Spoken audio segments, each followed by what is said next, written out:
Assalamualaikum warahmatullahi wabarakatuh.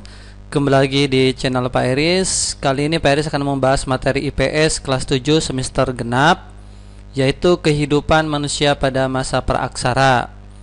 Namun ini part satunya karena materinya panjang ya, yaitu periodisasi praaksara menurut geologi dan arkeologi. Sebelum dibahas, silakan jangan lupa subscribe dan share serta like supaya nanti ada pemberitahuan jika ada part berikutnya. Terima kasih. Mari kita bahas. Apa itu praaksara? Praaksara artinya adalah masa sebelum manusia mengenal tulisan. Praaksara juga disebut nirleka, artinya nir tidak, leka itu tulisan. Bisa juga disebut prasejarah. Jadi ada tiga kata kuncinya ya, praaksara itu. Bisa sebut praaksara, bisa sebut nirleka, bisa disebut prasejarah. Tiga hal ini menunjukkan bahwa belum mengenal tulisan. Di setiap negara atau bangsa berbeda-beda. Di Indonesia baru mengenal tulisan adalah abad kelima, yaitu bukti prasasti Yupa, yaitu peninggalan dari kerajaan Kutai ya. Kita lanjut berikutnya. Bagaimanakah cara mengetahui kehidupan manusia pada masa praaksara? Nah, untuk mengetahuinya maka kita harus mempelajari peninggalan-peninggalan berupa apa? Artefak dan fosil. Apa bedanya artefak dan fosil? Nah, di sini ada gambar nih ya. Fosil manusia purba, berarti ini fosil. Ini prasasti, berarti ini sudah mengenal tulisan. Alat dari tulang, nah ini fosil apa artefak? Kalau alat berarti itu adalah artefak karena kebudayaan. Naskah kuno disebut apa? Ini zaman aksara, sudah mengenal tulisan, berarti yang artefak adalah yang alat-alat dari tulang, fosil adalah kerangka manusia. Jadi kesimpulannya apa? Artefak adalah hasil kebudayaan. Jika itu tulang dibuat untuk senjata maka disebut artefak. Tapi kalau itu tulang tidak digunakan untuk senjata maka disebut fosil ya, sisa makhluk hidup, manusia, hewan ataupun tumbuhan itu bisa fosil. Kita lanjutkan. Periodisasi masa praaksara. Pertama menurut geologis. Geologis itu adalah ilmu tentang struktur bumi ya, sejarah bumi. Nah, ada 4 zaman praaksara menurut geologi: Arkaikum, Paleozoikum, Mesozoikum, dan Neozoikum. Jika disingkat Apamenezoikum. Nah, yaitu kalau Arkaikum zaman tertua, ini 2500 juta tahun yang lalu. Ini belum ada kehidupan ya, bumi masih panas cirinya. Inilah adalah gambar lapisan tanah. Semakin ke bawah semakin tua usianya ya. Berikutnya zaman Paleozoikum. Ini zaman tua, 340 juta tahun yang lalu. Sudah ada tanda kehidupan, binatang kecil tidak bertulang. Ada jenis ikan, amfibi, dan reptil. Ini contoh ilustrasi gambar tentang kehidupan di zaman Paleozoikum. Lanjut. Zaman Mesozoikum, yaitu zaman pertengahan, 140 juta tahun yang lalu.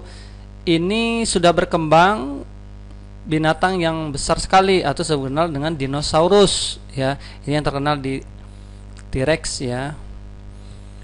Kemudian hancurnya bagaimana? Di film Jurassic Park itu kan hancur oleh meteor.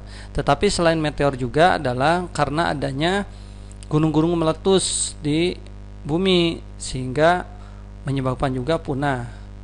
Gambar yang ketiga ini adalah replika ya dari T-Rex. Ini ada di Museum Geologi Indonesia, ada di Bandung. Silakan kalian siapa tahu bisa main ke sana ya. Yang keempat, Neozoikum atau Kenozoikum. Kalau Neozoikum ini sekitar 60 juta tahun yang lalu. Tetapi dibagi jadi 2, tersier dan kuarter. Tersier ini reptil besar seperti dinosaurus sudah mulai punah, diganti dengan gajah purba, mamut ya, di Amerika Utara atau di Eropa Utara. Nah, ini gambar contoh nenek moyang gajah, mamut ya. Zaman kuarter, ini awal manusia dibagi dua. Pleistosen atau Diluvium, disebut PD ya kalau disingkat, 1,9 juta tahun yang lalu. Ini manusia purba. Yang kedua Holosen atau Alluvium, ini 20.000 tahun yang lalu. Jenis manusianya adalah sudah modern, sapien ya. Jadi untuk masalah manusia purba kita akan dibahas di part berikutnya ya. Jadi jangan lupa subscribe ya. Terima kasih. Nah, ini museum replika mamut juga ada di Museum Geologi Bandung. Jadi Geologi Bandung itu lengkap ya. Silakan main sekali lagi. Kemudian ini ada kuis. Silakan isi di komentar. Zaman apakah itu menurut geologi? Yang A, ini B, ini C, ini D. Silakan tulis di komentar. Terima kasih jawabannya ya. Kita lanjutkan. Periodisasi peraksara menurut arkeologi. Periodisasi itu adalah urutan waktu ya. Jadi tolong kalian jangan tertukar, harus urutan. Tadi apa yang geologi? Apa? Menezoikum, Azoikum atau Arkaikum, Paleozoikum, Me-nya Mesozoikum, Ne-nya Neozoikum. Nah, sekarang urutan waktu menurut arkeologi. Kalau arkeologi artinya adalah kehidupan manusia berdasarkan peninggalan zaman batu dan logam. Jika disingkat Pamesnemeglitkum ya, lit itu batu. Paknya apa? Paleolitikum. Yang kedua Mesolitikum. Ketiga Neolitikum. Yang keempat Megalitikum. Bagaimana cirinya? Kita lihat Paleolitikum, ini zaman batu tua 600.000 tahun yang lalu. Kehidupannya masyarakat ini adalah alat masih kasar ya, berburu dan meramu atau food gathering, serta nomaden, berpindah-pindah dan berkelompok, kelompok kecil nih ya. Sudah ada penemuan api. Apa hasil kebudayaannya? Dibagi dua. Kalau di Indonesia ada Pacitan ya, ini chopper, kapak genggam, paku perimbas. Pacitan ini disebut budaya batu. Kalau ngandong ini bahan-bahannya dari tulang ya, tulang tanduk ya, rusa gitu ya. Nah, untuk manusia purbanya ada Pithecanthropus erectus, ada Homo solensis, Wajakensis ya, dan terakhir adalah Meganthropus paleojavanicus. Nanti dibahas di part berikutnya. Jadi jangan lupa subscribe ya. Nah, ini ada gambar kapak perimbas. Ini ada alat serpi atau flakus, ini alat dari tulang dan ini tanduk.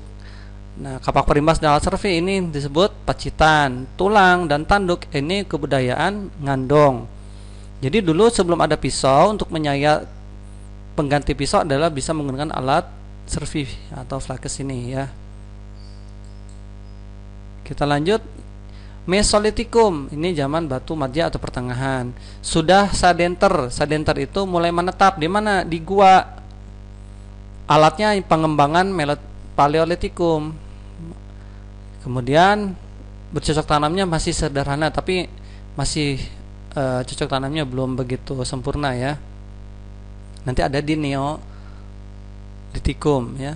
Hasil kebudayaannya apa? Nah, ciri khasnya Mesolitikum adalah ini ada Keukenmondinger, terus ada Ablisosrus. Nah, ini dua hal ini adalah ciri khas dari Mesolitikum. Kalau manusianya ada Papua Melanesoid ya. Kita lihat tanduk rusa, ini kelanjutannya tadi dari Paleolitikum, masih digunakan. Kapak perimbas juga. Ada pebble Sumatralit. Nah, ini ciri khas dari Sumatralit adalah di Mesolitikum, kapak genggam. Apa sih bedanya kapak perimbas dan kapak genggam? Kapak genggam hanya digenggam tanpa ada tangkainya. Kalau kapak perimbas ini bisa digunakan untuk memukul-memukul seperti kayu ya, terus hewan buruan juga ya. Kalau ini khusus untuk senjata saja. Ini lebih tajam ya, kapak perimbas itu. Nah, ini ada gambar Keukenmondinger. Ini yang dikasih panah. Keuken ini bahasa Demak ya. artinya dapur. Monding sampah. Sampah apa? Kulit kerang dan siput. Kemudian tanda panah ini adalah abdi Sosrus, tinggal dalam gua. Jadi ini semi sadenta, sudah mulai hidup di gua. Pertanyaannya, kenapa hidup di gua? Supaya mengamankan dari hewan buas dan cuaca yang ekstrim. Jadi mulai menetap di gua-gua.